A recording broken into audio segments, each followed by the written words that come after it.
Starting तुम्हें कहाँ से करनी है, प्रॉपर मॉडल प्रोग्रामिंग से करनी है कि बीच बीच में फंक्शन से करनी है? लिव इट फंक्शन स्टार्ट करो।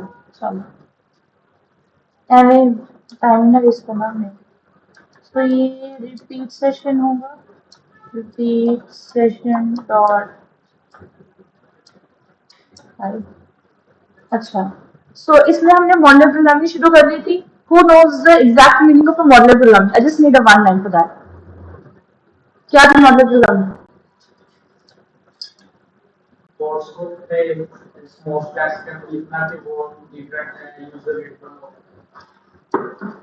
Small what? Stack is a word used for the data structures term. So you could say the sub program. जब फाइल की बात कर रहे हैं, then you should go for the sub programs here, right? So जब आप एक बहुत बड़ी फाइल के बहुत बड़े प्रोग्राम को छोटे छोटे सब प्रोग्राम सब पार्ट्स में डिवाइड कर रहे हो, that is known as the modular programming concept, not the data structures part.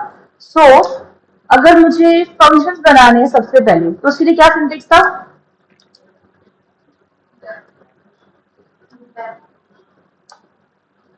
Proper होता है डेफ। क्या वर्ड डेफ?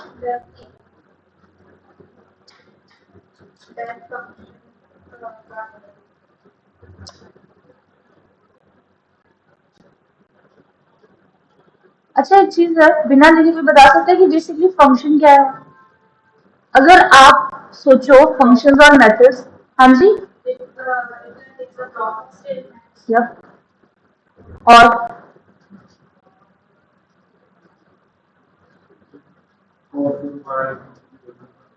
Very good. और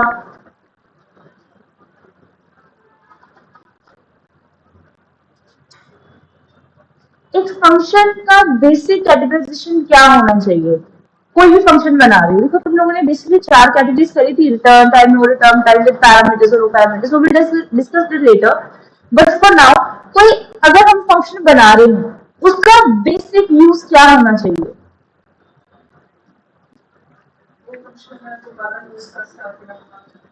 काउंट हो गया। और इसके अलावा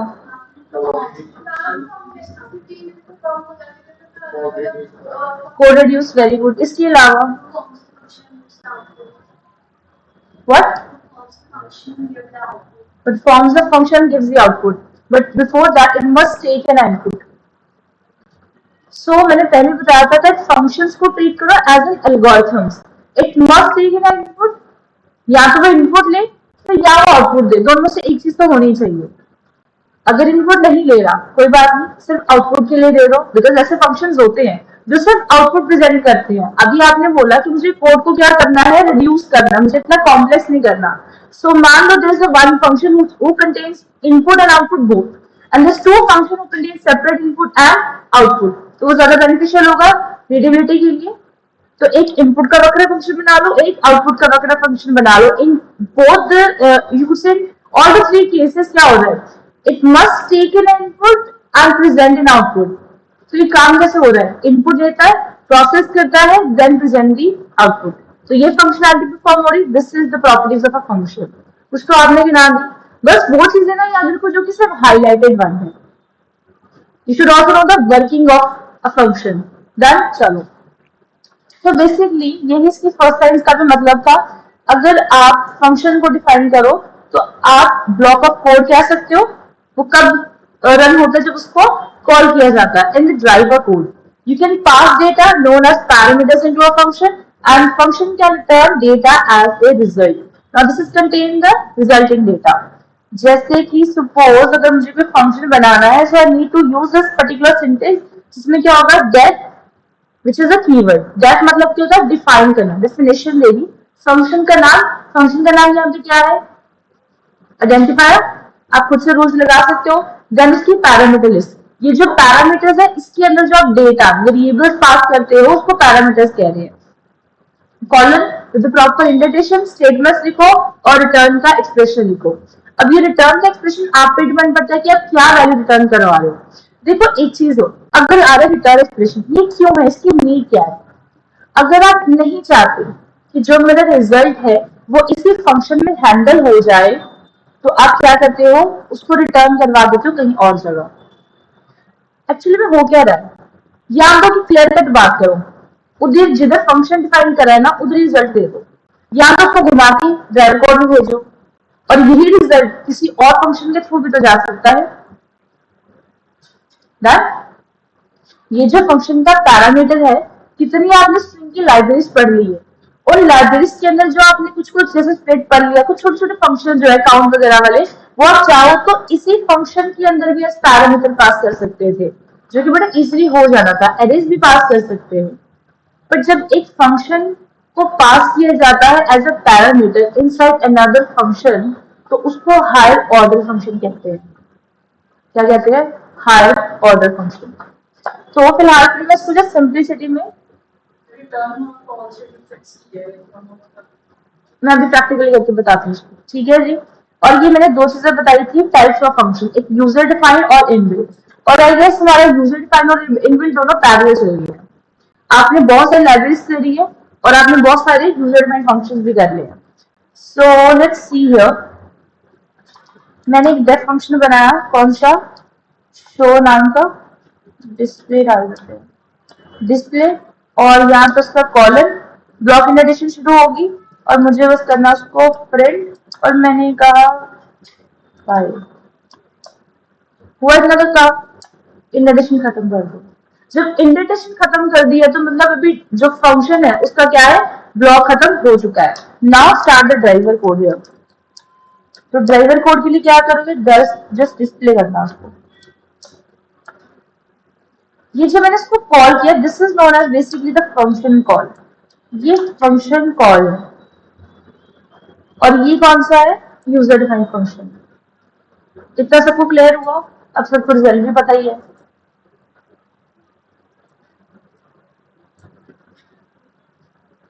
क्लियर हो गया? इस पॉइंट तक किसी को डाउट है तो बताओ। नो? अच्छा, सो ये हो गया यहाँ पे basically function, function with parameters. ये तुम्हें थोड़ा बहुत बताया था कि पैरामीटर कैसे देते हैं। अब इसको छोड़ो, फंक्शन कैटेगरीज को देखो। इसके 4 स्क्रीनशॉट में थे।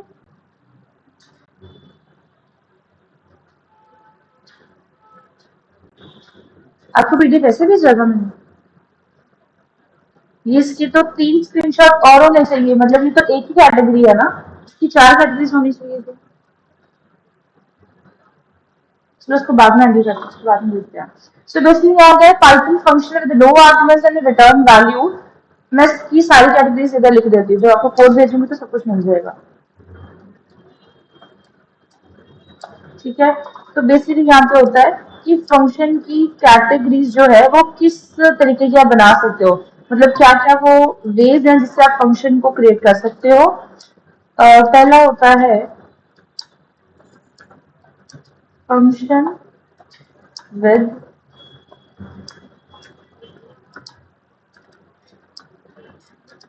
and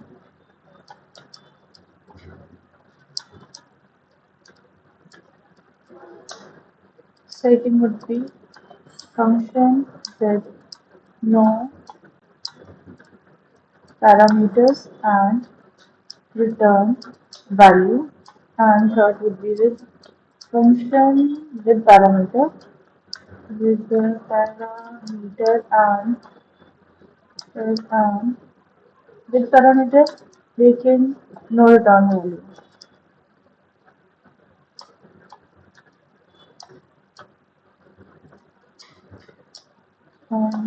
Fourth would be function with no parameter but return value.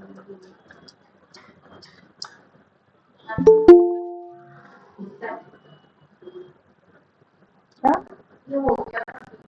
No इधर ही मैंने लिखा, नो इधर ही लिखा। फंक्शन विद रिटर्न वैल्यू और उसकी पैरामीटर्स, सेकंड में ना पैरामीटर्स होंगी ना रिटर्न वैल्यू, थर्ड में पैरामीटर्स होंगे लेकिन कोई वैल्यू नहीं होगी, एंड फोर्थ में नो पैरामीटर्स लेकिन वैल्यू होगी, ठीक है जी। और अगर हम इसको क्रिएट करें तो कैसे कर सकते हो, डिफाइन मान लो मुझे शो करना है, अब उसके लिए तो मैंने पहली कैटेगरी आपको बता दी। ये जो पहला वाला है इसके अंदर ना तो पैरामीटर्स है और ना ही कोई रिटर्न स्टेटमेंट है, तो मतलब ये सिर्फ मेरा प्रिंटिंग के लिए यूज हो रहा है, ज्यादा कुछ नहीं। एक सेकंड रुकना।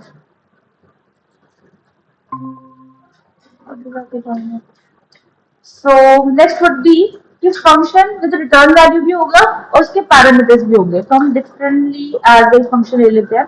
तो यहाँ पे मैं a कॉमा b यहाँ पे ले लेती हूँ एंड उसकी वैल्यू स्टॉक यहाँ पे करवा सकते हो, लेकिन मुझे इसको रिटर्न करवाना है a प्लस बी को। चाहो तो a plus B is equal to C करवा के सिर्फ c को रिटर्न करवा सकते हो। ये आपके ऊपर डिपेंड है कि आपने कोड को कितना रिड्यूस करना है, कितना ज्यादा लेंथी करना है। जब सिंपल वेरिएबल करवा रहे हो तो इसमें दो तरह के नुकसान हो रहे हैं।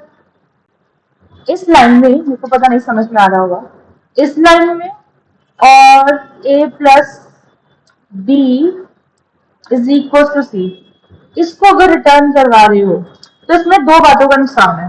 कोई गिनवा सकता है वो कौन कौन सी चीजें हैं, किन किन चीजों में इसका नुकसान हो सकता है? स्पेस लेगा और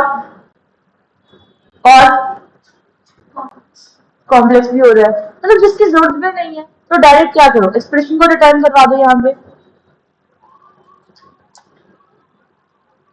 अब मान लो मैंने जब प्रोग्राम ये बनाया था ना, आई डिडंट नो कि मुझे क्या लिखना है, I was blank for that. तो मैं क्या करूंगी, यहाँ पे पास लिख दूंगी। अगर मैंने पास नहीं लिखा और मैं डायरेक्ट अपने ड्राइवर कोड पे आ गई तो देखो मुझे हमेशा एरर देता जाएगा, मुझे नहीं काम करने देगा। तो जस्ट पास द ब्लॉक, होता है ना स्किप करने के बाद उस ब्लॉक को पास करके मैं अपने ड्राइवर कोड पे पहुंच जाऊं, दैट इज वाई पास जो स्टेटमेंट है उसको इन्वेंट किया गया है। And pass statement do nothing, just आपको एक प्रायोरिटी दी जाती है कि आप आगे मूव कर सकते हो, इससे ज्यादा कुछ नहीं। तो यहाँ पे चलो मुझे पता ही है मैं क्या लिख रही हूँ, तो मैं रिटर्न स्टेटमेंट लिखूंगी a प्लस बी के साथ, और यहाँ से इंटरडेशन खत्म होगी, मतलब क्या शुरू हो गया, ड्राइवर को शुरू हो गया। तो उसके बाद हम क्या लिख देंगे, ऐड। अब ऐड के बाद मुझे चाहिए फिर से वेरिएबल, और मैं क्या लिख रही हूँ, a कॉमा बी यहाँ पे लिख रही हूँ, which is unacceptable. You know the reason, reason क्या है? पैरामीटर्स की वैल्यू आएगी, मुझे वैल्यू नहीं, मुझे वेरिएबल ही चाहिए। तो क्या करेंगे, एरर क्या आएगा? अगर मान लो मैं इसको प्रिंट भी कराती हूँ तो एरर क्या आएगा? इक्वल टू नहीं लगाया, ए प्लस बी है, नहीं यही चीज करनी है, ए और बी को डिफाइन नहीं किया, that must be the answer. देखो प्रॉब्लम तो उसने मुझे रिटर्न स्टेटमेंट में दी नहीं है, even if I print this statement तो मुझे ए और बी बताएगा। अनएक्सपेक्टेड इंडेंट इसको छोड़ो, मुझे अच्छा यहाँ से अनएक्सपेक्टेड इसका था, इसका और रिटर्न, इसको भी मैं शायद ऊपर दे चुकी हूँ, इंडेंट तो हमें चाहिए,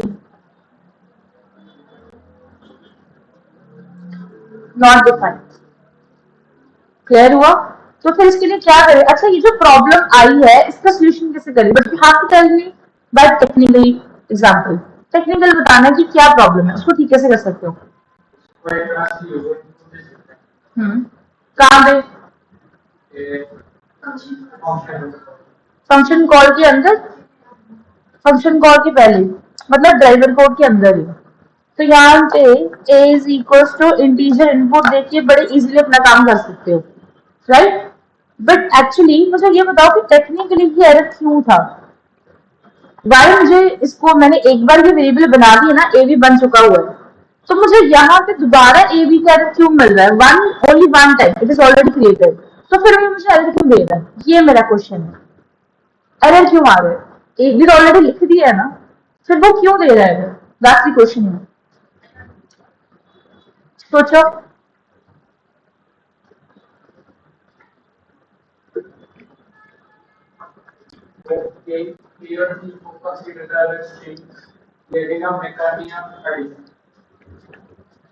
there's no such parameters or input, अभी डेटा टाइप उसने डिस्कस कर ही नहीं है। फिर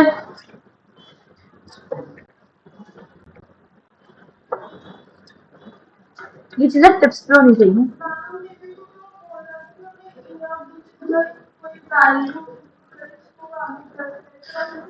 मुझे चाहिए वेरिएबल्स, व्हाट इफ तुम्हें वैल्यूज पता ही नहीं है, ऐसे भी तो फंक्शन से प्रोग्राम बनाओगे ना कि वैल्यूज के बारे में पता ही नहीं है, हाँ जी, ऑनलाइन वाले भी आंसर दे सकते हो।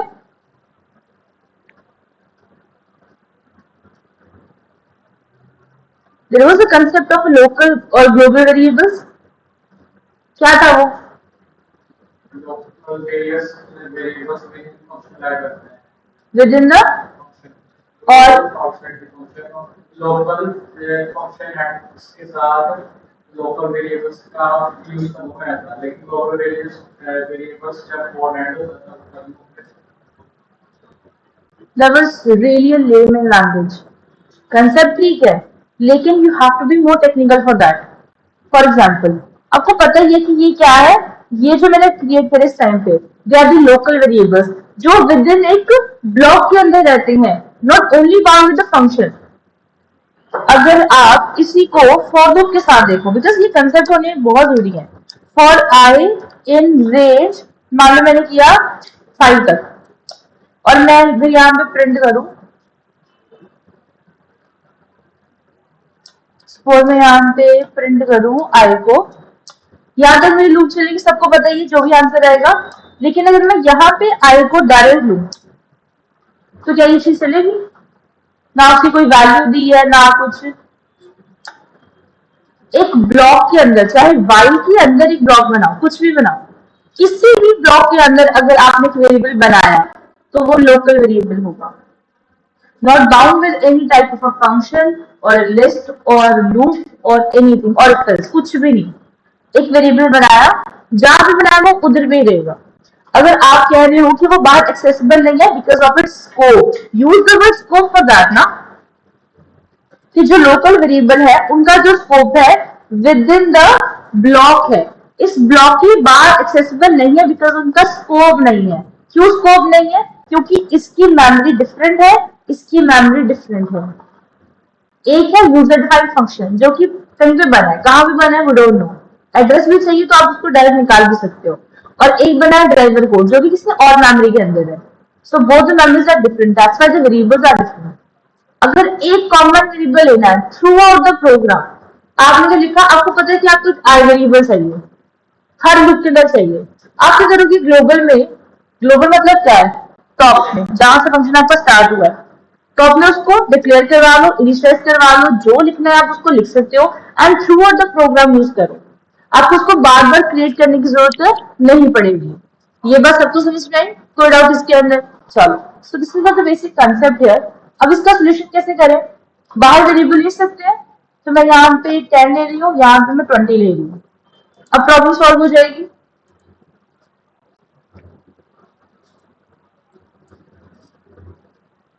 क्या नहीं करा मैंने? 10 20 ऐड, ऊपर इसको कॉल करो, इसको हटा लेते हैं, don't need this one. Save भी नहीं करा मैंने। अब इसका रिजल्ट क्या आएगा? सोच सकते हो प्रिंट कराने से पहले? एम्प्टी। क्यों? प्रिंट स्टेटमेंट कहाँ पे लगाएं, कैसे लगाएं? इसको किसी वेरिएबल में, फंक्शन कॉल को, रुको ये भी पेयर करती हूँ किस, फिर प्रिंट कर दें सी को।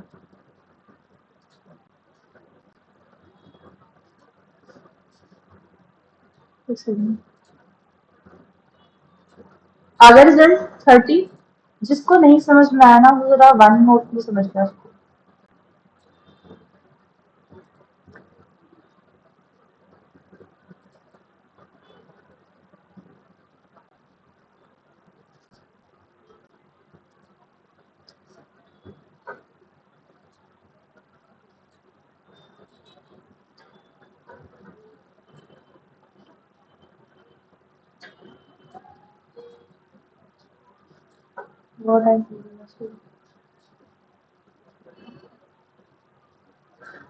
चलो, अब ये स्टेटमेंट तो सबको समझ में आई। एट दिस पॉइंट ये क्या थे? पैरामीटर्स थे। कौन से पैरामीटर्स?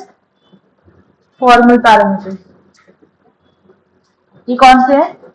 ये एक फॉर्मल पैरामीटर्स है, और ये दो चीजें जो है वो कौन से हैं?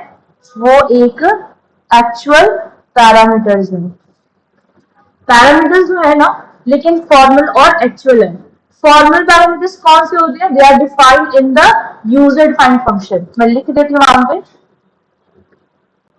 यहाँ पे ये जो है ये कौन से थे, ये are the formal parameters, the parameters that are defined, parameters values लिख देते हैं, values pass in the function. अच्छा एक चीज बताओ, यहाँ तक ये जो लाइन है जो हाईलाइटेड है इसको क्या बोलते हैं? सिर्फ ये सिंगल लाइन पूछ रही हूँ, इसको क्या बोलते हैं? हाँ बिल्कुल सही, फंक्शन डिक्लेरेशन, और इसको फंक्शन सिग्नेचर भी कह सकते हो। सो मैं यहाँ पे फंक्शन डिक्लेरेशन वर्ड यूज करूंगी, डिक्लेरेशन के साथ साथ उसको सिग्नेचर भी कह सकते हो, लिख देते हैं सिग्नेचर। ये जो फंक्शन वैल्यूज पास में फंक्शन सिग्नेचर एज पैरामीटर्स, उसको क्या कहा जाता है? Formal parameter. और यहाँ पे ये जो दोनों चीजें हैं वो क्या है, जो ड्राइवर कोड में तुम लोगों ने वेरिएबल्स बनाए हैं उनको क्या कहा जाता है? Actual parameters. ठीक है, the values pass in the driver code, the values define कह सकते हो, क्रिएटेड कह सकते हो, या फिर कह सकते हो कि पास नहीं करेंगे इन द ड्राइवर कोड, उसको क्या कहा जाता है? Actual parameter. और ए भी एक एक्चुअल पैरामीटर है और जो बी है वो भी एक एक्चुअल पैरामीटर है। One more line to remember, the value मैं यहाँ पे ऊपर ही लिख देती हूँ, ठीक है, और ये बड़ी इंपॉर्टेंट लाइन है, the value of formal parameters reflects to the value of actual parameters या फिर actual argument। ठीक है, अब आर्ग्यूमेंट्स क्या होते हैं? ये है आर्ग्यूमेंट्स, ठीक है, द वेरिएबल्स कह सकते हो, वैल्यूज। अगर मैं यहाँ पर डायरेक्ट 10 20 ले लूँ तो वो भी मेरे आर्ग्यूमेंट्स ही है। द वैल्यूज या variables passed during the function call,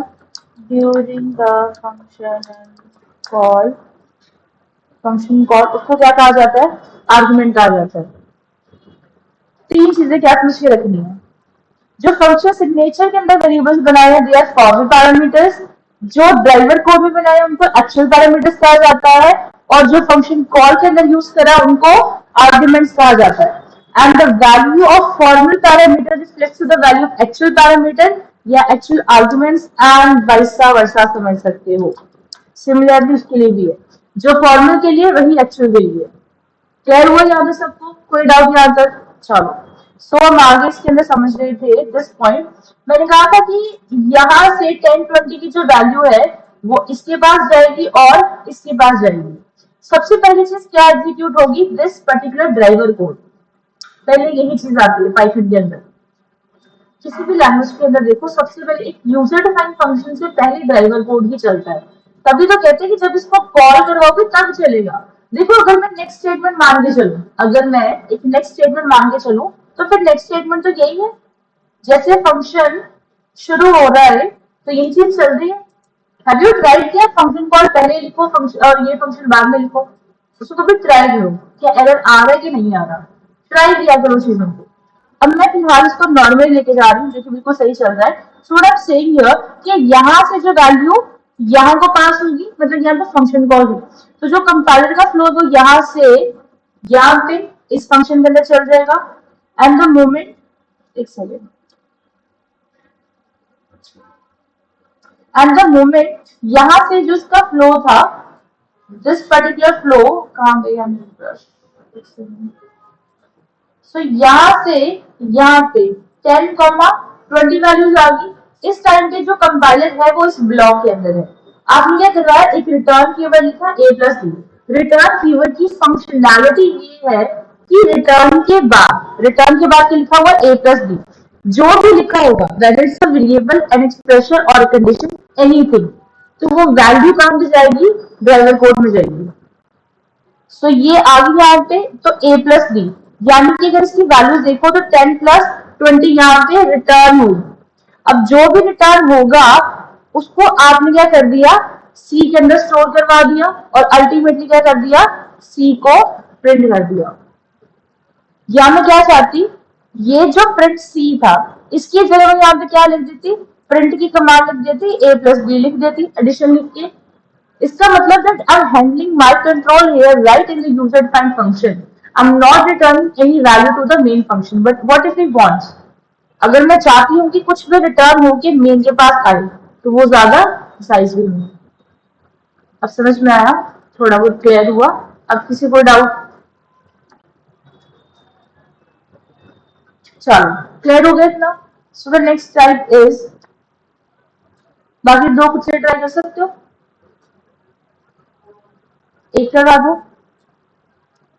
ये वाली देख लेते हैं। ठीक है, फंक्शन विद पैरामीटर्स तो होंगे लेकिन कोई रिटर्न वैल्यू नहीं है। अगर मैं इसी फंक्शन को क्रिएट करूं,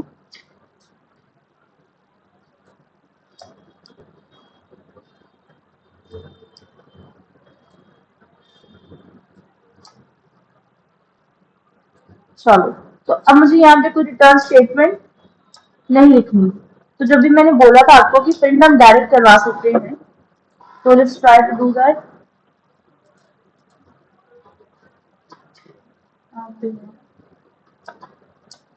प्रिंट में डायरेक्ट करूंगी, जो एडिशन है जी, एडिशन कहाँ पे होगा, a प्लस बी के अंदर होगा। सो a प्लस बी, इसका मतलब जो मेरी फंक्शन कॉल होगी वो कुछ ऐसी होनी चाहिए, add a comma D, right. और चाहो तो यहाँ पे वैल्यूज भी दे सकते हो, मैं डिफरेंट दे देती हूँ क्योंकि ऊपर भी सेम ही है। तो 40 ठीक है।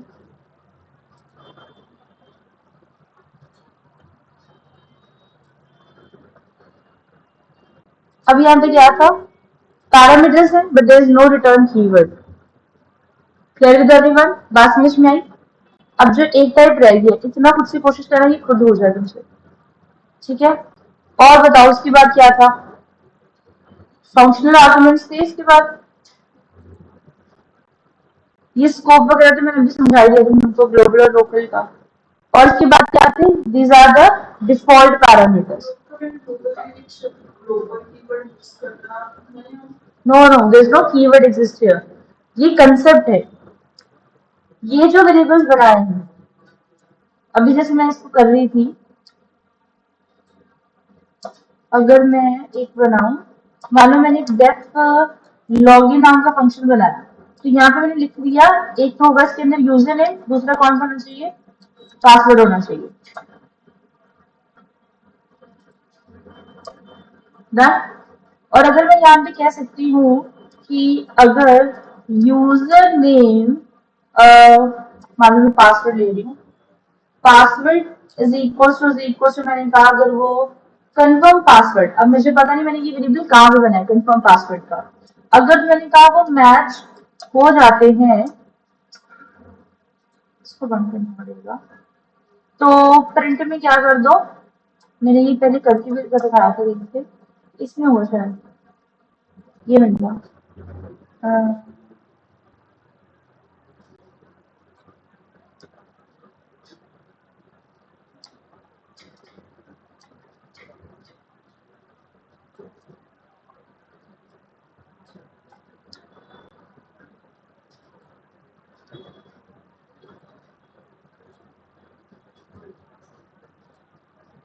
अब जैसे मान लो ये मेरे पास कुछ वेरिएबल्स हैं और ये मेरे पास एक ऐसा वेरिएबल है जहां मैंने लिखा है कि log in password, confirm password और यूजर नेम।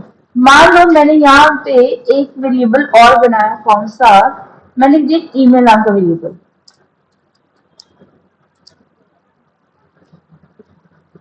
ईमेल नाम का वेरिएबल मैंने बना दिया।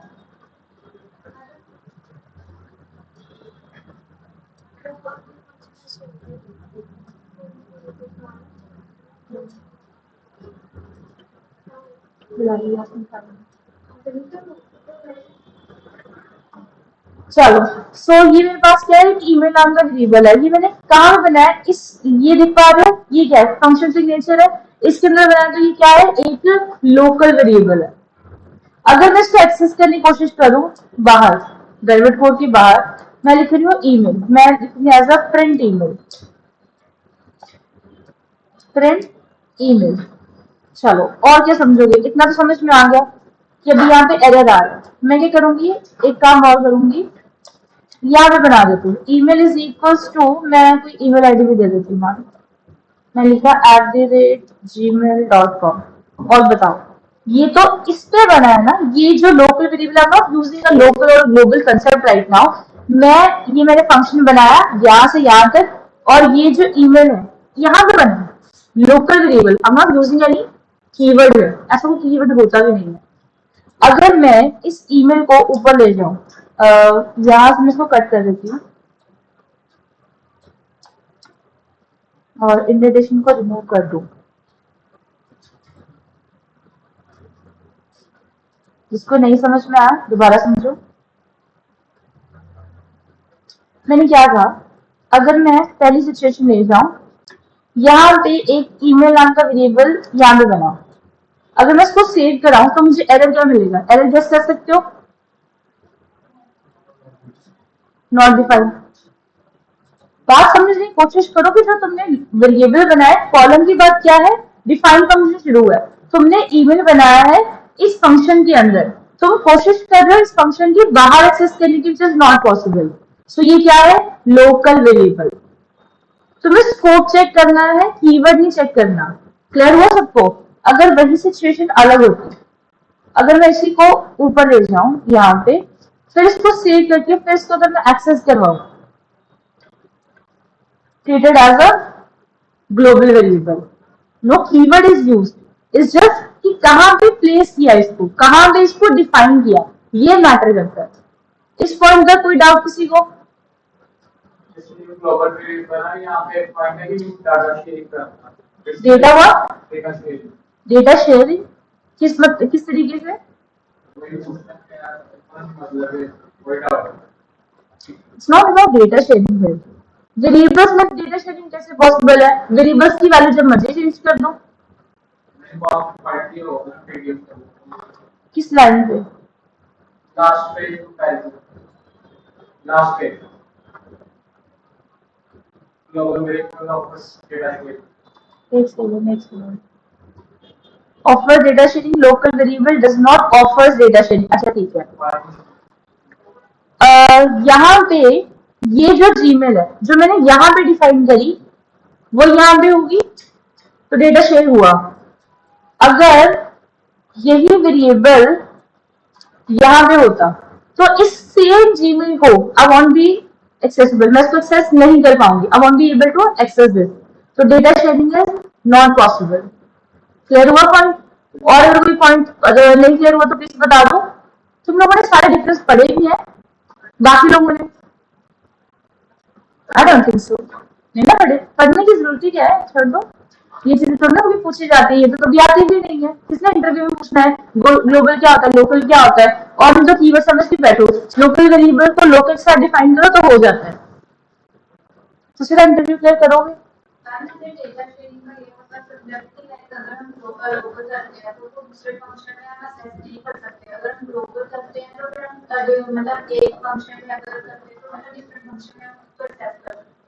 सेम वैल्यू रहेगी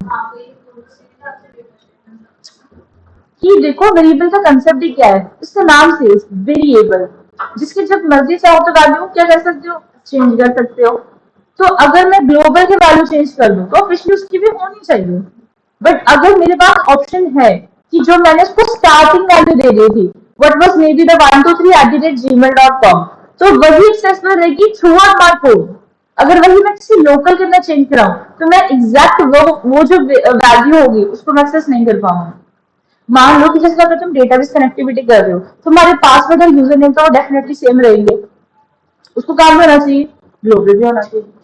मतलब फंक्शन के टॉप पे डिक्लेयर कर दो कि मैंने ये चीजें जो है उसको नोट करना, उसको यूज करना है। अब क्या हुआ पॉइंट सबको? इतने जो पीडीएफ मैं मेहनत से एडिट करके भेजती ना तुम लोगों के लिए भेजती हूँ, और एक भी नहीं पढ़ते हो। वो जो फंक्शनल आर्गुमेंट वाला, हाँ जी उसी पे आने वाले होंगे। So the next was the type of arguments list here. कि आर्गुमेंट तो पता चल ही गया, we not discussing about the parameter state but the argument जो हम पास करवाएंगे। एक तो होता है पाइथन के डिफॉल्ट आर्गुमेंट्स। तो अगर तुम इसी एग्जांपल को देखो, you would be able to see the default arguments here. यहाँ पे यूजर नेम की वैल्यू मैंने उसकी फंक्शन सिग्नेचर में पास करवा दी है। मतलब ये है कि अगर कौन सी फंक्शन कॉल है ये, हाँ ये पासवर्ड है, एक कंफर्म पासवर्ड है। इस फंक्शन कॉल के अंदर, रुको मैं अलग दे देती हूँ ताकि तुम कंफ्यूज हो जाओगे दोनों चीजों में। ये मैंने लॉगिन दिया, पासवर्ड मैंने दे दिया 123 120 हो सकता है, कंफर्म पासवर्ड मैंने 120 दे दिया, लेकिन मैंने यूजर नेम नहीं दिया। इसको मैं कर देती हूँ कमेंट।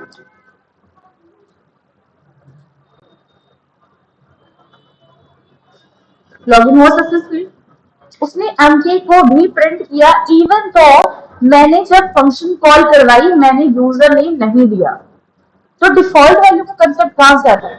देखो नाम से क्या क्लियर है, डिफॉल्ट मतलब जो ऑलरेडी प्रेजेंट है। तो डिफॉल्ट वैल्यू दे दिया कि फंक्शन सिग्नेचर के अंदर अगर आपने पैरामीटर लिए हैं तो there such type of parameters जिसको आपने ऑलरेडी एक वैल्यू साइन करके दे दी है। अगर मैं यहाँ पे चाहती, अगर मान लो यूजर ने मुझे वैल्यू नहीं दी, मैंने खुद ऐसा नहीं लिखा कि शायद मुझे यूजर की वैल्यू चाहिए कि नहीं, तो वहां पे बाय डिफॉल्ट क्या आ जाए, ना लिखा आ जाए। कल को अगर मैं कोई सॉफ्टवेयर डिजाइन कर रही हूँ कि मुझे इस तरीके का एक प्रोग्राम बनाना है, तो उसके लिए क्या होगा, अगर यूजर ने अपना नाम नहीं दिया तो वहां पे ना लिखा आ जाएगा। अगर मैं कोई एमके दे दूं, एक्स वाई दे दूं, तो उधर प्रॉब्लम आएगी। वो कहेगा ये तो मेरा नाम नहीं है, मे बी की जो मशीन है वो किसी प्रीवियस बंदे का डेटा प्रिंट कर रही है, उस टाइम भी आपकी मशीन फेल है। और अगर मैं कहूँ कि यहाँ पे नल आ रहा है, इसका मतलब मशीन तो सेम है, मशीन सही चल रही है, लेकिन जो यूजर ने गलत दिया है उसने पासवर्ड नहीं दिया। Difference between these two things clear हुआ? जिसके दिमाग में नहीं पल्ले पड़ा प्लीज बता दो, पढ़ क्या आज को। सो ये होती है इसके अंदर default value. Clear? So the next is the functional. अच्छा इसको और क्या कहते हैं, फॉल बैक वैल्यू भी कहते हैं।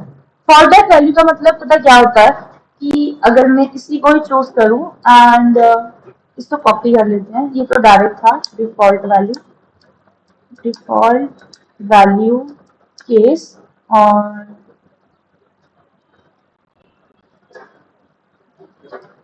और इसके अंदर मैं लॉग इन कराऊं, लेकिन मुझे पासवर्ड उसके अंदर मैंने नल दिया, but right now I am passing the values, मुझे अपना नेम देना है। सो अगर मैं यहाँ पे प्रिंट कराऊं, सो आउटपुट आ गया कुछ ऐसा। द मोमेंट, जरा ध्यान से सुनना, द मोमेंट यहाँ पे मैंने पास करवाया था कि password, see password and user name, तो जो पहली फंक्शन कॉल हुई थी उसके अंदर दो वैल्यूज गई, कौन कौन सी, पासवर्ड एंड कंफर्म पासवर्ड। तो दोनों चीजें मैच होके फॉर्मूला लगी तो वो कैलकुलेट होके आ जाएगा। अब पहली फंक्शन कॉल के अंदर जब मैंने इसको पास नहीं कराया तो वो कौन सा केस था, डिफॉल्ट वैल्यू वाला। और सेकंड के अंदर मैंने अपना यूजर नेम दिया और उसने पहली वाली को क्या कर दिया, रिप्लेस कर दिया due to the functionality of value of formal parameters reflect to the actual parameters, right. तो यहाँ पे उसने क्या कर दिया, वैल्यू चेंज कर दी।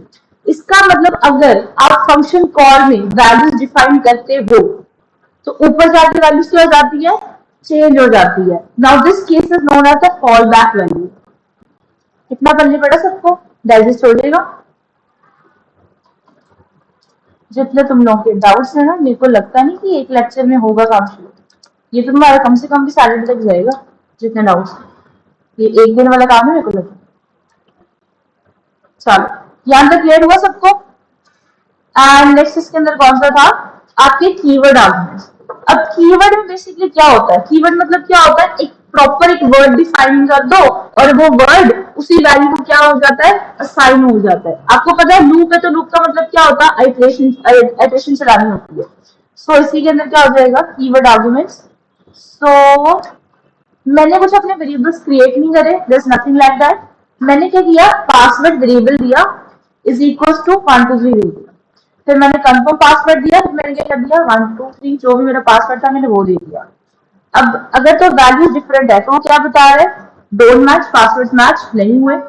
यहाँ पे पता क्या चक्कर है, ये जो वैल्यूज है ये तो हो गया डिफॉल्ट वैल्यूज के लिए। अगर मैं डायरेक्ट कुछ ऐसी चीज लिखूं कि मैं लिख रही हूँ समथिंग लाइक लॉग इन और मैं पासवर्ड के लिए 123 लिख रही हूँ, कंफर्म पासवर्ड के लिए भी मैं इतना लिख रही हूँ, मे भी कुछ डिफरेंट कोई और वैल्यूज भी हो सकती है।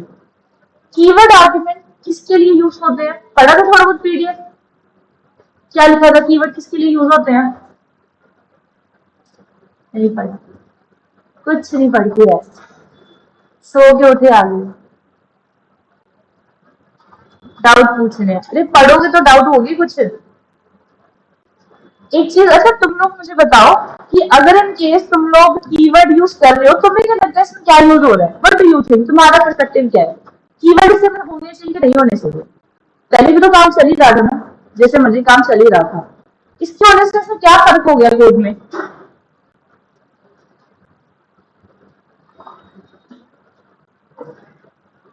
एटलीस्ट एक डिसीजन तो डिसाइड कर लिया करो खुद से, कुछ तो होगा जो तुम खुद से डिसाइड कर सकते कि नहीं यार इससे ये चेंज हो रहा है।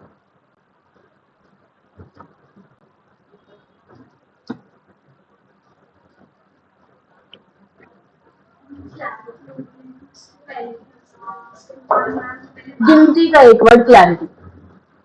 गिनती का एक वर्ड, सिर्फ क्लैरिटी हो रही है, तुम्हें पता चल रहा है कि यही मेरा पासवर्ड है जो ऊपर जाके क्या है, पासवर्ड वेरिएबल है, यही मेरा कंफर्म पासवर्ड है जो ऊपर जाके कंफर्म पासवर्ड है, तो उससे सिर्फ क्लैरिटी हो रही है। इट्स नॉट लाइक कि कोड का पूरा ब्लूप्रिंट ही चेंज हो गया। गिनती का एक वर्ड था, वो ही तुम लोग डिसाइड कर पाए। तुम लोग कहाँ डेटा साइंस के क्वेश्चंस को डिसाइड करोगे? डेटा साइंस के क्वेश्चंस का पता है, वो प्रॉपर पॉपुलेशन का इतना बड़ा तुम लोगों को वो पेजेस सेंड कर देते, लोग करो कैलकुलेट, इसको कैसे करोगे? डेटा सेट्स आर बहुत डिफिकल्ट है हैंडल करने के लिए, नहीं कर पाओगे अगर बेसिक डिसीजन ले पाओगे। देखो प्रोग्रामिंग में एसेंशियल चीजें क्या है, टू टेक डिसीजंस। तुम डिसाइड ही नहीं कर पा रहे कि ये ट्रू है फॉल्स है, तो उसमें तुम क्रिएट क्या करोगे? First step is to decide something, we should do this और नॉट, क्या ये चीज ऐसे होगी? अब जैसे मैं तुम लोगों को बोलती हूँ कि पहले आउटपुट डिसाइड करो, उससे तुम्हारे दिमाग में एक इमेज क्रिएट होनी जरूरी है that this is what I want, but ये नहीं निकला, तो तभी तुम उसके लिए ऑपरेशन चलाओगे। तुमने बस फंक्शन लगाया, नहीं आया, चलो कोई नहीं कुछ और ट्राई करते हैं, उसका क्या फायदा? तुम्हारा अपना तो कोई स्टेटस नहीं रहा, तुम्हें क्या चाहिए, ट्रू चाहिए फॉल्स चाहिए? प्रोग्रामिंग में अगर वाकई में पकड़ बनानी है तो पहले डिसीजन लो। बात समझ में आई? चलो, ये ऐसा हो गया, आर्गुमेंट समझ में आ गई, कोई ज्यादा इसमें वो थ्योरेटिकल इतना नहीं है। So next is the keyword arguments, you could say keyword हो गए आर्बिट्रेरी। एक बार याद जब मैंने लिस्ट करी थी तो लिस्ट के लिए मैंने कीवर्ड लिखवाया था आर्बिट्रेरी का। उसके अंदर क्या था, मैंने तुम लोगों को एक चीज बोली थी कि 1 से लेकर 100 तक के सारे नंबर उसके अंदर पास करा सकते हो, था इसके अंदर एक कि नहीं याद? लिस्ट का पीडीएफ तो होना चाहिए, लिस्ट एंड टपल।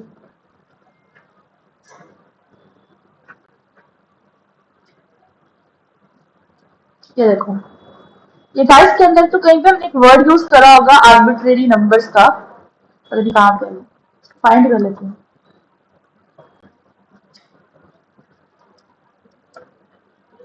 मिल गया, आर्बिट्रेरी ऑब्जेक्ट। कहते लिस्ट क्या होती थी, एक आर्बिट्रेरी ऑब्जेक्ट होती थी, जिसका मतलब somewhat like to an area in many of the programming languages but more flexible. List है defined Python by closing, इसको छोड़ो।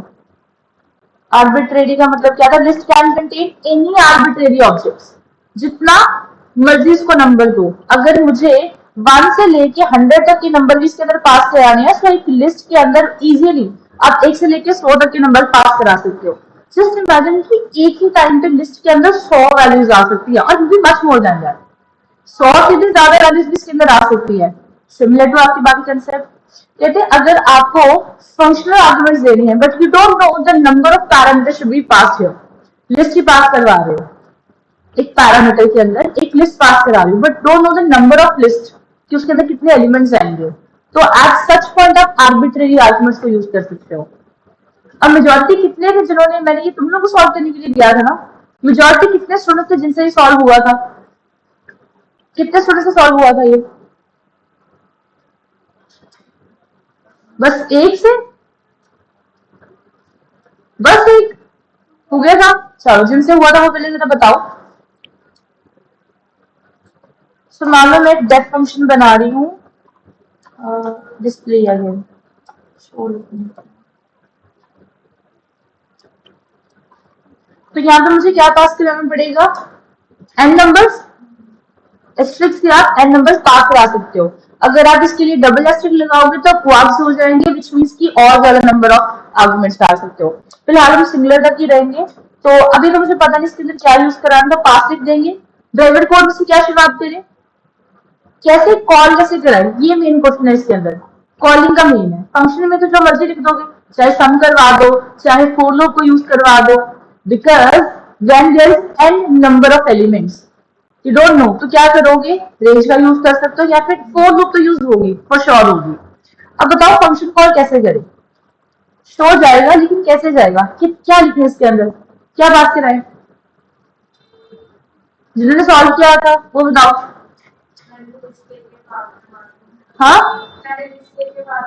लिस्ट देखिए, अगर मैं यहाँ पे लिख दूं कि मेरे पास x इज इक्वल टू 10, 12, 13 इतने पास है, तो फिर क्या करेंगे पास, ये चूज करेंगे कि x चूज करेंगे।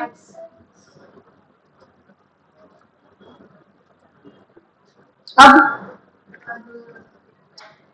बाकी भी सोचो, अब क्या करना है, प्रिंट कराना है इसको,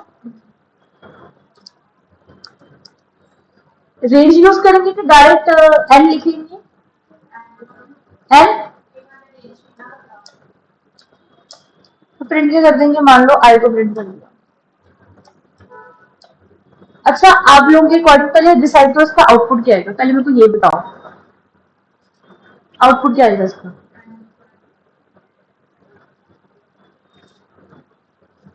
मेजोरिटी कितने हैं, 10, 20, 30 वाले, दो बस, 4, 5, ग्रेड 4 मत चला दो ना।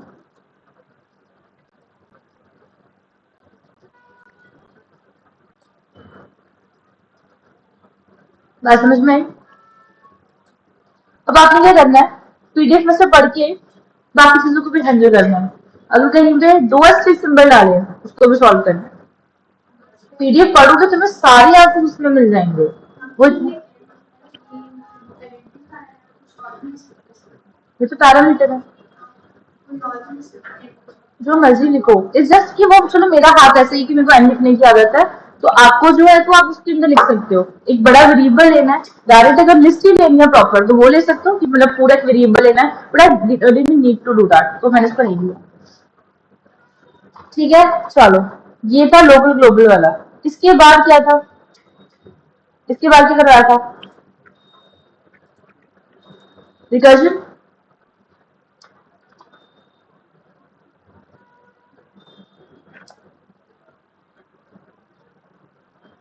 कोई ऐसे है जिनको 100% रिकर्जन आती है, 100% रिकर्जन वाले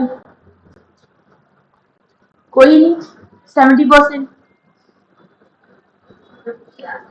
50 आती है, इतना भी बहुत है, तुमने 50 का दिल निकाल दिया ना, ये भी बहुत है। 25 वाले, 25% वाले, 5% वाले, जिसको डेफिनेशन आती है। 5% तो मैं डेफिनेशन ही काउंट करूंगी और क्या करूंगी।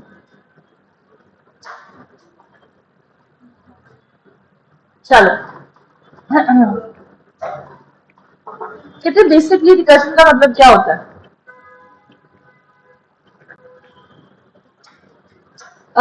when a function call itself repeatedly, सीधी सी line, a function call itself repeatedly, वो रिकर्जन है।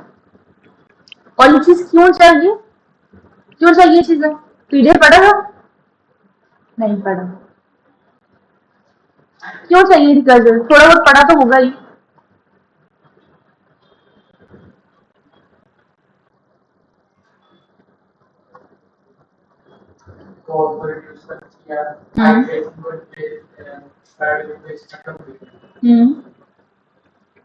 और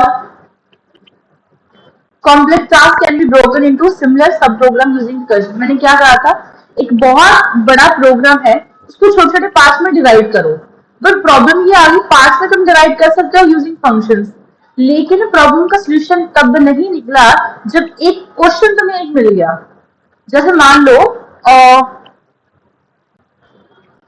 चेक्स वाली में तुम्हें बता चुकी है वो चीजें, N N to N queens वाली, 8 क्वींस प्रॉब्लम, कितनी इंटरेस्टिंग थी वो वाली, n into n क्वींस।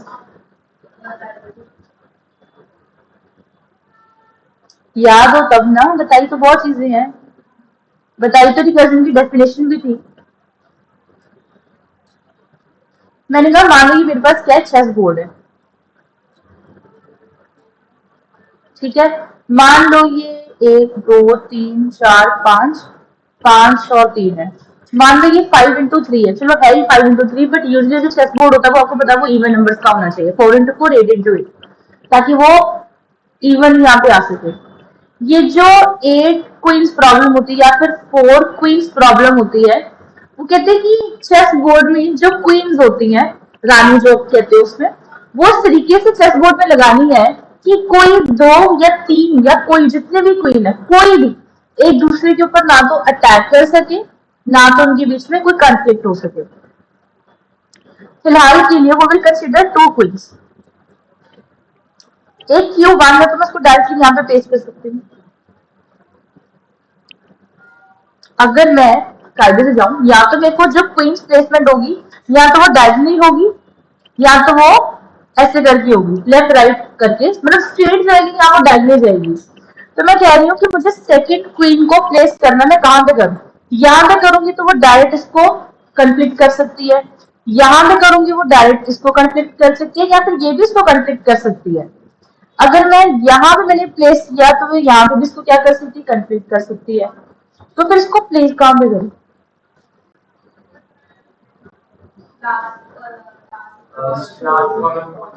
यहाँ पे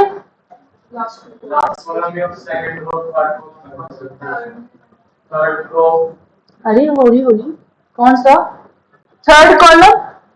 ये थर्ड कॉलम इसमें से कौन सा? यहाँ पे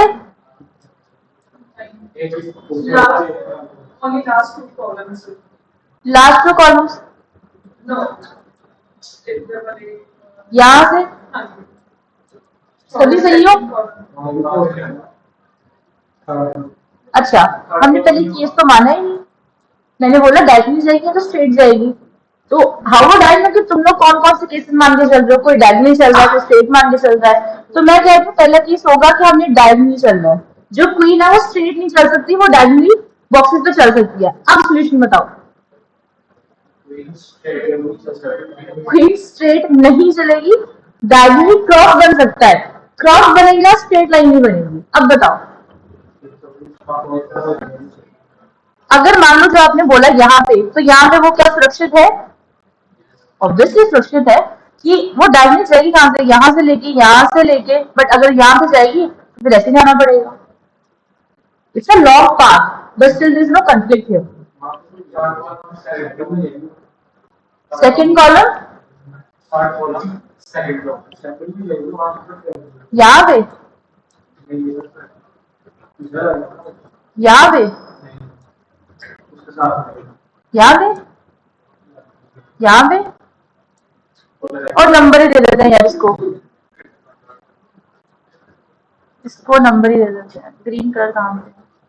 ठीक है, मेरे को पहले नंबर देना। ये 1 2, ये टाइम से चलता नहीं, ये 3, ये 4, ये 5, ये 6, ये 7 8 9 10 11 12 13 14 15।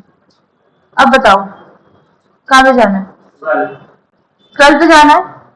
यहाँ पे तो होगी प्लेस, तो ये 3 क्वीन तुम लोगों ने यहाँ पे प्लेस कर दी है। इसको कहते हैं रिकर्जन। अगर मुझे इसका और इसका समझ में आ गया, फॉर्मूला तो सेम ही लगेगा ना, कि यहाँ से इतने कॉलम छोड़ने हैं, यहाँ से इतने कॉलम छोड़ने हैं। अगर उसी को तुम 2 गुना कर दो तो तुम और 2 को छोड़ के इसको प्लेस कर सकते हो। अब ये सिर्फ एक अनुमान था कि ये क्वीन यहाँ पे आएगी, जबकि इनमें से बीच में भी कहीं पे आ सकती थी। एक बहुत बड़ी प्रॉब्लम थी। तुम 2 का कंफ्लिक्ट अगर पार कर जाओगे तो आगे 2 जो कंफ्लिक्ट होंगे वो आसानी से पार कर सकते हो। बात समझ में आ गई? तुम्हारे पास 15 करोड़ लोगों का डेटा है जो तुम लोगों ने वक्र वक्र करना है, तो तुम उसको कैसे करोगे? 15 लाख का डेटा है ना तुम्हारा, 15 करोड़ का डेटा है, अगर तुम पहले 15 का 10 का सेट बना लो, 15 का सेट बना लो, 10 का सेट बना लो, तो पहले 10 लोगों का डेटा डाल दो, फिर आगे का 10 का डाल दो, फिर आगे का 10 का डाल दो। अगर मैं तुम्हारे पास मान लो मैं तुम्हारे पास 10 फ्रूट तुम्हारे सामने रख दूँ और तुम्हें बोलो गिनो इसको, गिन पाओगे? डायरेक्ट ना कर पाओगे, तुम क्या करोगे? 10-10 की वहां पे उसको बना दोगे, इसको उसका सेट बना दोगे ना 10-10 का, फिर ही कैलकुलेट हो सकता है। तो ये भी सेम चीज है, विच मीन्स कि कहते पाइथन तब डील करो जब you have a bulk of data. Bulk मतलब समझते हो, बहुत ही ज्यादा रेंज में बहुत ज्यादा भारी डेटा है तुम्हारे पास, तब उसको तुमने सॉल्व करना है। तो in to solve this such problems तुम नहीं कर सकते उसको सिंगल हैंडेडली। कहाँ तुम लूप्स लगाते जाओगे, इफेक्ट लगाते जाओगे, और कितनी बार तुम्हारी इफेक्ट सही चलेगी? अब मेजोरिटी वाइज तुम लोग खुद बताओ, जब तुम लोगों ने स्टार्टिंग में क्विज का प्रोजेक्ट बनाया था छोटा सा, अगर तुम लोगों ने बनाया था, नहीं थोड़ा बहुत बनाया था, तो you face problem in nesting. Nesting में प्रॉब्लम फेस करते हो कि नहीं? वही तो तुम्हारी बड़े लेवल पे हो तो डेटा भी हाथ से गया। Data is a very very crucial term. हर चीज को तुम डेटाबेस में आते ही स्टोर कर दोगे, पहले तुम्हें उसको छानना पड़ेगा, फिर उसको डेटाबेस में डालोगे। रॉ डेटा कभी भी डेटाबेस में जाता है, याद रखना। उसकी इंफॉर्मेशन बना के डाली जाती है। क्लैरिटी हुई सबको? This is the uses of recursion. अब किसी को कोई भी डाउट है तो प्लीज बता दो, एनीवन? चलो, तो ये भी इसके थोड़े डिसएडवांटेज वगैरह थे कि कॉल थोड़ा ज्यादा करना पड़ता है, there some type of things. And apart from that यही है। आई डोंट थिंक सो, मेरे को प्रोग्राम तो नहीं करने की जरूरत, वो तुम लोगों को मैंने बता दिए थे, मैं डायरेक्ट क्योंकि इसी में है प्रोग्राम। सो अच्छा, आपका क्वेश्चन ये भी था कि ये रिकर्जन के अंदर base general recursion, why do we actually need this? अगर मेरे पास फैक्टोरियल वाला प्रोग्राम हो तो मैं तुम्हें करके बताऊंगा चीजें। फैक्टोरियल वाला प्रोग्राम ये मिलेगा, एडिशन फाइल नीचे भी है, ये वाला है। हम्म।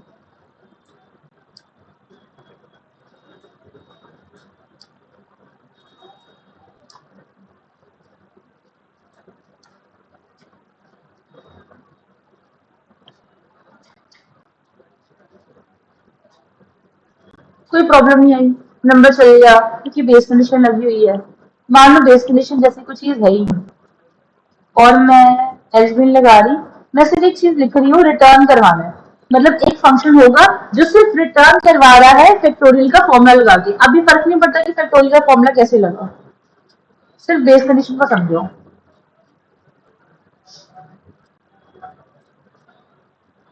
वो उसने एक बार फाइल दी, उसने दूसरी बार फाइल दी, उसने तीसरी बार दी, फोर्थ टाइम, मतलब 64, 62, 62, 62 लाइनें सेम रिपीटेडली। एरर कौन सा आया? काम पे आया रिकर्जन एरर का। Is it? तुम लोगों को मैंने कौन कौन से एरर बताए थे? सिंटेक्स वाले, लॉजिकल वाले, और दो रन टाइम और कंपाइल टाइम। अब कंपाइल टाइम को तो हम यहाँ पे डिस्कस नहीं करेंगे क्योंकि वही तुम्हारे सिंटेक्स और लॉजिकल हो जाएंगे। What we are saying here, मैं कह रही हूँ कि ये जो रिकर्जन एरर है यहाँ पे, वो क्या है कि मैक्सिमम रिकर्जन डेप्थ एक्सीड होगी। अब यही तुम बाकी प्रोग्रामिंग लैंग्वेज जैसे जावा, सी प्लस प्लस में करोगे ना, वो तुम्हें इतनी लेंथ दे देगा ना कोड की, तुम उसको स्टॉप ही नहीं कर पाओगे। जैसे मान लो तुम्हारे पास एक सॉकेट होता था टर्बो सी, पता होगा किसको, स्कूल कॉलेज में यूज होता है, अभी भी यूज होता है, जैसे नॉट अपडेट में। बट वो जो टर्बो सी होता है ना, उसके ऊपर अगर लूप लग जाती है ना, इन्फाइनाइट लूप लग जाती है, तो टर्बो सी को पूरा बंद करना पड़ता है। उसके अंदर से फंक्शनैलिटी है ही नहीं कि तुम कहीं भी जाके लूप को स्टॉप कर सकते हो, पूरा बंद करना पड़ता है, फिर जाके वो लूप एग्जिट होती है। तो कई बार होता है तुमने प्रोग्राम में सेव करा हो तो उड़ गया सारा, होता है कि नहीं? पर जब जैसे जो लैंग्वेजेस है, पाइथन है, कोर जावा है, उसकी कुछ ऐसे फीचर्स आइडियाज होती हैं जहां पे वो बार बार क्या होता है, रन नहीं होता। ये मतलब क्या था इसका? मैंने सिर्फ एक चेंज किया, मैंने बस यहाँ से बेस कंडीशन को रिमूव कर दिया, तो ये फंक्शन चला कैसे? It says a function call itself repeatedly. Repeat तो करेगा until what? Until a certain condition है, कंडीशन हमने हटा दी। जैसे एक इनफाइनाइट लूप चलेगी, कब तक चलेगी? There must be limit, right? So the behind the scenes चलो, तो ये जो फंक्शंस है, अच्छा वेरिएबल्स मैंने तुम लोगों को कितना समझाया था? वेरिएबल्स जाएंगे किसी क्यू के अंदर, ऑब्जेक्ट जाते हैं किसी हीप के अंदर, ऑब्जेक्ट्स जो बनाते हो वो कहाँ पे जाते हैं, हीप के अंदर जाते हैं, जो फंक्शंस होते हैं वो कहाँ पे जाते हैं, एक स्टैक मेमोरी के अंदर जाते हैं। बहुत बार डिस्कस कर लिया हुआ है। तुम क्या कर रहे हो, स्टैक भेज जा रहे हो, स्टैक भी तरीके का कंटेनर ही है, क्या कर रहे हो, स्टैक फिल करी जा रहे हो, करी जा रहे हो, करी जा रहे हो, करी जा रहे हो, कब तक करोगे, एक टाइम तो आएगा स्टैक क्या हो जाएगा, ओवरफ्लो हो जाएगा, राइट। जब ये ओवरफ्लो हो गया तो इसका मतलब क्या हो गया, ओवरफ्लो होने से क्या हुआ, मतलब मेमोरी फिल हो रही है। अब ये तो नहीं है, एक प्रोग्रामिंग लैंग्वेज अच्छी नहीं है अगर वो आपकी मेमोरी फिल होने दे रही है। बात समझ में आई, 2 मिनट में पक्का जाऊंगी, 2 minute.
So we are saying here कि ये क्या है, मेरे पास स्टैक है, स्टैक ओवरफ्लो होगा, कब तक ओवरफ्लो होगा, मेमोरी जब तक फुल नहीं हो जाती।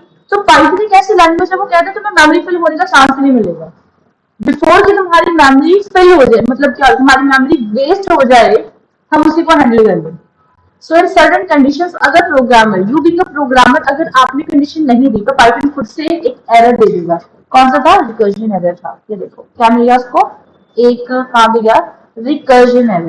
कहता है मैक्सिमम रिकर्जन डेप्थ एक्सीड, मतलब पाइथन ने खुद की कोई लिमिट एक्सेस तो करी होगी ना, कि मान लो 10 बार तुम्हारी रिकर्जन चलेगी, 10 के अगर तुमने 11वीं बार तुमने रिकर्जन चला दी, तुमने बेस कंडीशन भी स्पेसिफाई नहीं करी और तुमने रिकर्जन चला दी, तो क्या हो जाएगा, तुम्हें एरर आ जाएगा कि तुम इससे ज्यादा मेमोरी यूज नहीं कर सकते। तो क्या हो गया, मेमोरी बच गई। क्लियर हुआ अब इस पॉइंट तक कोई doubt. Now let's go for the base condition etcetera. अब मान के चलो कि बेस कंडीशन मैंने दी है। अब ये भी नोटिस करो, जब हम इसकी टाइप्स वगैरह पढ़ रहे थे ना, तो कुछ था linear, top, tail, head, tail, तो उसके अंदर कह रहे थे चाहे कुछ भी हो जाए, जो बेस कंडीशन है वो पहले ही नंबर पे होनी चाहिए, ताकि अगर यहाँ पे 0 आता है, 4 आता है, कुछ भी नंबर आता है, तो सबसे पहले क्या हो जाए, स्टॉपिंग केस। बेस कंडीशन हुआ, it is a stopping case, कहाँ पे स्टॉप करना है सबसे पहले वो हैंडल हो जाए। लूप्स में तो यही करते हो ना, इनिशियलाइज करवाया तो यहाँ पे तरीके मेरा इनिशियलाइज हो गया, उसके बाद सेकंड नंबर पे क्या चेक करनी है, द कंडीशन, उसके बाद क्या करनी है, प्रोसेसिंग करनी है। सबको समझ में आया, now let's go for it. So अगर मैं इसका स्क्रीनशॉट लूं,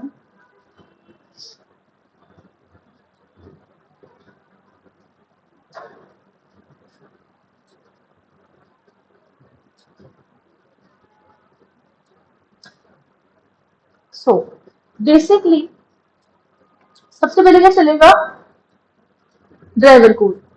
इसके अंदर क्या भेजा आपने, वैल्यू 4, यहाँ पे वैल्यू क्या पास थी, 4, तो यहाँ पे क्या चेक हुआ, क्या 4 की क्वालिटी है 0 से, कंडीशन में क्या हुआ, फॉल्स हुई, तो यहाँ पे क्या करेगा, एल्स पार्ट में चलेगा। अब एल्स के अंदर उसने क्या कर दिया, n इंटू फैक्ट n-1, तो यही तो मेरा फॉर्मूला है। अगर मैं 4 को मल्टीप्लाई करूं 4 - 1 से, तो कितना आंसर मिलता है, t हो रहा है कुछ 4 - 3। अब मुझे ये नहीं पता कि -1 कहाँ से निकल के आएगा, तो मैं किसको यूज करूंगी, फंक्शन को यूज करूंगी। So we could write as कि 4 इंटू फैक्टोरियल फंक्शन में से जो मेरा 4 है उसमें से माइनस कर दो 1 को। आई नो कि ये जो एक्सप्रेशन आपको लग रहा है वो डिफिकल्ट लग रहा है, but it is how it is.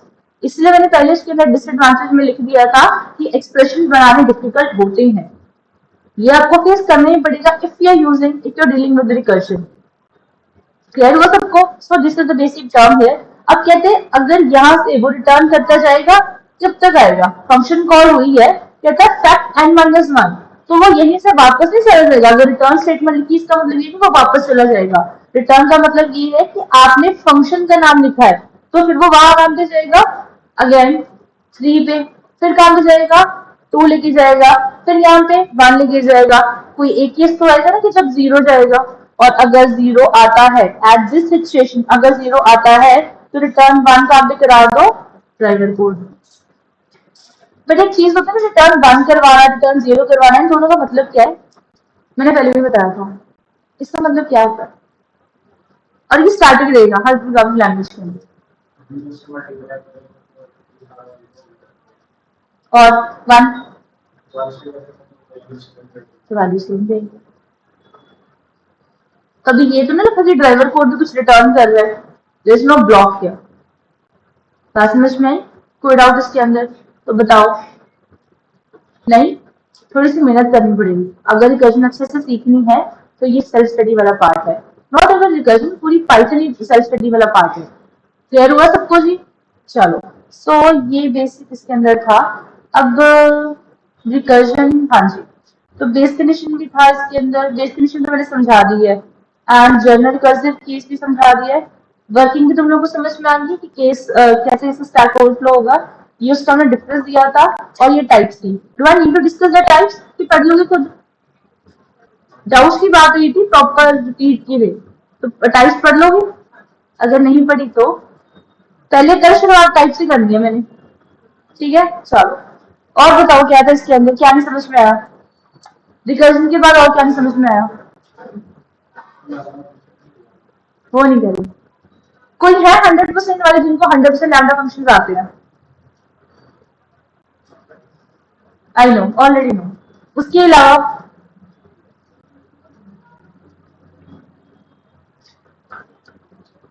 अभी जो लैम्डा फंक्शन का असली रूप है ना, वो तुम लोगों को मैंने दिया ही नहीं था। अभी तुम लोग बेसिक पाइथन प्रोग्रामिंग कर रहे हो, द मोमेंट तुम लोग एडवांस पाइथन भी गए ना, उधर कुछ और ही चेंज हो जाना है। लैम्डा फंक्शन का रूप जो एक्चुअली जो तुम डेटा टाइप पढ़ोगे, अब तुम लोग सिर्फ बेसिक में हो, पाइथन प्रोग्रामिंग में हो, और ये भी तुम लोग को डिफिकल्ट लग रही है। ये भी था कॉल बैक था, ये तो रह गया call by value, call by reference. इसका जरा आंसर बताना कि पाइथन क्या चीज है? क्या वो कॉल बाय वैल्यू है? क्या वो कॉल बाय रेफरेंस है? अगर है तो give me a solid reason for that. क्या है? रेफरेंस है? अब चुप हो जा, अब आप बताओ। हम्म, हाउ?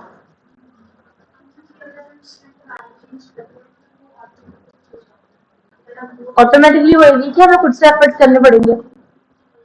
वो हो जाएगी। Is there anyone present who have the contradiction for that कि नहीं ऐसा नहीं होता? बोल आवाज निकाल। सुनाई नहीं दिया? शी इज सेइंग कि कॉल बाय रेफरेंस एक ऐसा मेथड है, मतलब जो पाइथन है वो कॉल बाय रेफरेंस ही है, जिसमें ऑटोमेटिक वैल्यू चेंज हो जाती है। We don't need to take such efforts.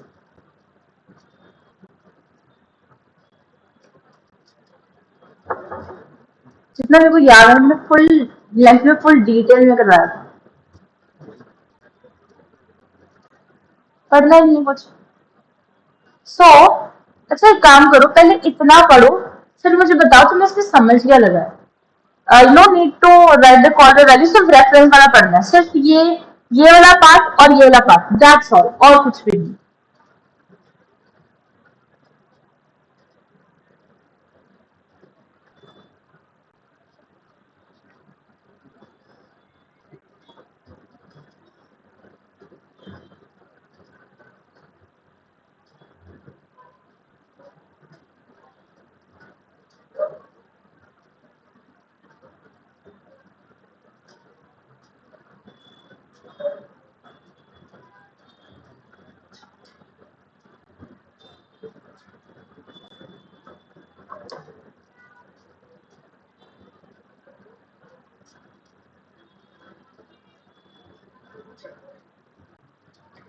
Screen तो नहीं देखते उससे प्रॉब्लम्स की वो?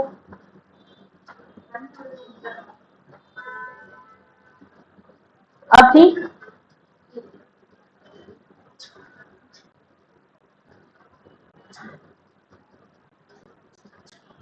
पढ़ लिया? बताओ। हाँ जी, आप नहीं बोले मैडम। कोई है जो 100% कॉन्फिडेंट हो कि कैसा कि नहीं मेरे को समझ में आया है? एनीवन? हम्म?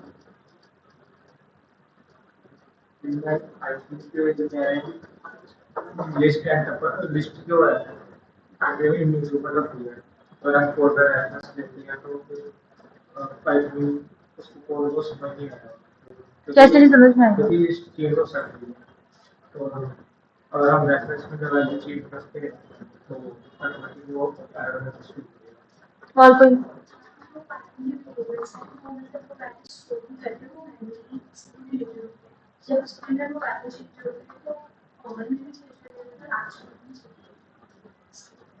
अच्छा, वैल्यू चेंज ना होने का रीजन क्या है? चेंज होने का समझ में आ गया, बट वैल्यू चेंज नहीं हो रही, उसका रीजन क्या हो सकता है?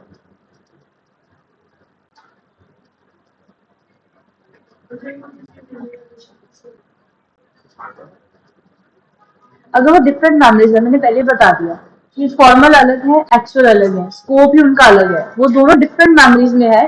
तो इतना तो समझ में आ गया कि नहीं यार, उसको मेमोरी अलग है तो वो वैल्यूज वो एग्जैक्ट नहीं पास होगी। अगर पास हो जाती है फॉर श्योर पास वैल्यूज होंगी, लेकिन अगर कुछ चेंज करते हो वो चेंज रिफ्लेक्ट नहीं होता। This is the base of call by value and call by reference, जो डेमोन्स्ट्रेट करते हैं कॉलिंग मेथड्स इन पाइथन।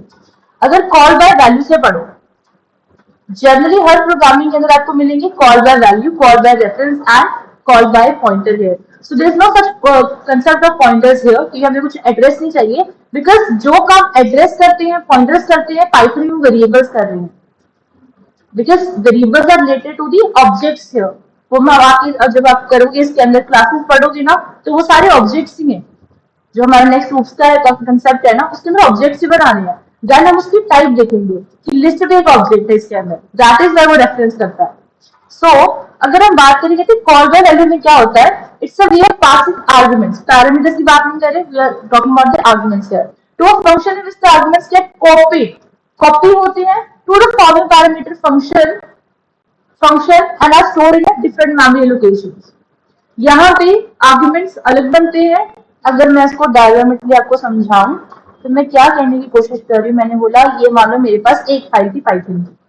उस एक फाइल के अंदर यहाँ पे कहीं पे मैंने बनाया होगा ये मेरा ड्राइवर कोड होगा, और यहाँ पे मेरे पास एक यूजर डिफाइंड फंक्शन होगा। अगर इसके अंदर मैंने एक्स बनाया है और इसके अंदर भी मैंने एक्स बनाया है, तो ये डिफरेंट है, ये डिफरेंट है। और जब इसकी वैल्यू पास हो रही है एक्स इज इक्वल टू 10, तो 10 की यहाँ पे क्या होगी है, एक कॉपी जनरेट हुई, वो कॉपी यहां से यहां को पास हुई। अगर डायरेक्ट एक्स पास हो रहा है फिर तो प्रॉब्लम ही नहीं है, राइट? आप जब भेज रहे हो तो आप कुछ इंटीजर भेज रहे हो, कुछ स्ट्रिंग भेज रहे हो, कुछ फ्लोट भेज रहे हो, इसकी वैल्यू अलग अलग बनती है। लोकल वेरिएबल्स में इसकी वैल्यू अलग अलग ही बनती है। अब ये नोटिस करो, जो कलेक्शंस है ना, जो कलेक्शन है, जो डेटा स्ट्रक्चर्स का पार्ट है, वो जाके चेंज हो रही है। क्लियर हुआ? अगर हम इसको देखो in the call by reference, कहते हैं यहाँ पे ये होता है passing argument to a function call in which both the actual argument and formal parameter refers to the same memory allocations. अगर एक्चुअल की और फॉर्मल की दोनों की मेमोरी ही सेम है, इसका मतलब क्या है, अगर एक जगह चेंज करती हो तो दूसरी जगह भी चेंज रिफ्लेक्ट होगा फॉर श्योर। कहते हैं and the changes made within the function are reflected in the actual parameter to the function line call. If we consider call by value and call by reference, then we must keep in mind that Python variables are not a storage container. ये नहीं कह सकते वो नहीं है, they are, but they are both, object भी containers भी। उसके अंदर वैल्यू नहीं है, तो फिर कंटेनर्स है ना। कहते हैं वो सिर्फ स्टोरेज कंटेनर्स नहीं है, rather Python's variable are like memory references, they are objects, वो मेमोरी रेफरेंस के अंदर है। सो अभी तक हमने एक चीज समझ के चल रही है कि पाइथन वेरिएबल्स क्यों में स्टोर होते हैं, पाइथन वेरिएबल क्यों में स्टोर होते हैं। जब हम ऑब्जेक्ट ओरिएंटेड स्टार्ट करेंगे ना, इसका थोड़ा आर्किटेक्चर चेंज हो जाएगा, our way of drawing our variables वो चेंज हो जाएगा। देन कहते हैं refer to the memory address where the value is stored. वो जो वेरिएबल्स आपने बना रहे हो वो डायरेक्ट आपकी मेमोरी के एड्रेसेस को ही रेफर करेंगे। अगर मैं इसको डायग्रामेटिकली समझाऊं, मैं कहने की क्या कोशिश करी, मैंने बोला फिलहाल के लिए मान लेते हैं कि वो क्यों है फिलहाल के लिए। तो यहाँ पे आपने वेरिएबल्स पास करवा दिए होंगे, suppose this is X, G, Y और टी।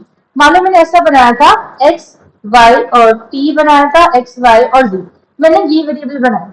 लेकिन ये वेरिएबल मेमोरी में ऐसे स्टोर है, क्यों स्टोर हुए, वो रैंडम स्टोरेज ले लेंगे फिलहाल के लिए, वो कोई कलेक्शन तो नहीं है। अगर वो कलेक्शन है तो मैं कहूँ कि वो ऑर्डर में जा रही है। अब ये एक सेपरेट इंटीजर वेरिएबल है जो कि ऑर्डर मैथड नहीं करते, तो जो वैल्यू दोगे वो जहां पे भी इसको स्टोरेज मिलेगी वो जाके चल जाएंगे। नाउ सेइंग कि इसकी वैल्यू 10 है, इसकी वैल्यू 20 है, इसकी वैल्यू 30 है, इसकी वैल्यू क्या है 40 है, लेकिन इसका मेमोरी में कुछ एड्रेस होगा 69 मान लो, और इसका मैं 61 मान रही हूँ। जब भी इसको फेच करोगे तो वेरिएबल वैल्यू को नहीं, इसके एड्रेस को रेफर करेगा। But the value is stored here, तो आप क्या करते हो, आप प्रिंट पी करते हो। तो जब प्रिंट पी करोगे तो पाइथन की फंक्शनैलिटी ही ऐसी है कि जब प्रिंट पी करते हो तो उसकी वैल्यू आएगी। कई बार देखा कि आपने फोर लूप चलाई है, आप एक्सपेक्ट करी थी कि रेंज आएगी, बट रेंज नहीं आती, एड्रेस आ जाता है, हुआ ना इसके अंदर वो सारा। वो क्यों हुआ था, क्योंकि वो ऑब्जेक्ट है। याद रखो नंपाइस के अंदर हमने जो लिस्ट पे काम किया है ना, वो उसका क्या दे रहा है, मेमोरी एड्रेस दे रहा है, because they are objects. Don't worry, जो नहीं समझ में इसको डील करेंगे। ऑब्जेक्ट ओरिएंटेड के अंदर हमने ऑब्जेक्ट्स को बहुत अच्छा से पढ़ना है, तो उसके अंदर और क्लैरिटी हो जाएगी। फिलहाल के लिए इतना समझ में आ रहा है that why is a called by reference and not by called by value. Clear हुआ। अब वो कौन से सर्टेन ऑब्जेक्ट्स हैं जो पास कर सकते हो। इन फ्लोट स्ट्रिंग्स आर क्या है, इम्यूटेबल ऑब्जेक्ट्स है। In Python has the change made in user defined function not reflected in the driver code. Highlighted करके ये तुम्हें बात बता दी गई है। However, in Python, the values of mutable objects can be passed only, hence called as pass by object reference. और ये तुम्हें लिस्ट भी दे दी, इन केस अगर किसी को नहीं याद आ रहा, डोंट गो फॉर लिस्ट और टपल पीडीएफ, आपके सामने वो चीजें हैं। तो याद रखो, टिप्स पे रखो इन चीजों को कि क्या चीजें म्यूटेबल है, क्या चीजें इम्यूटेबल है, कौन रेफरेंस कर सकता है। कल को ये ना प्रोजेक्ट बनाने बैठो, कहो मैम वैल्यू नहीं पास होगी, कैसे होगी, अगर टाइप कर लेगी। क्लियर हुआ सबको, इस पॉइंट तक कोई डाउट। चलो that's good. Now what are lambda function Python. इसको शुरू कर लें कि कल करें, 2 दिन लाने रिपीट के लिए। कल क्या है, थर्सडे है, थर्सडे मतलब उसके बाद क्या है, फ्राइडे।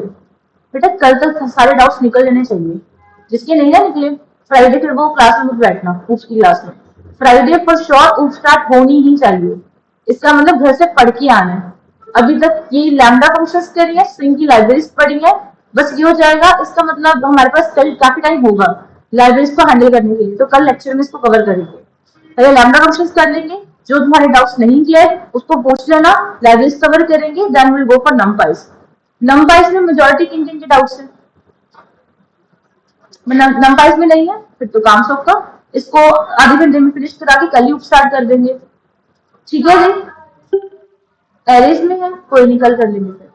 ठीक है, और तो नहीं किसी को डाउट। चलो ऑनलाइन वाले तो चेक कर लेंगे, बेचारे रो ना रहे हो। कोई नहीं।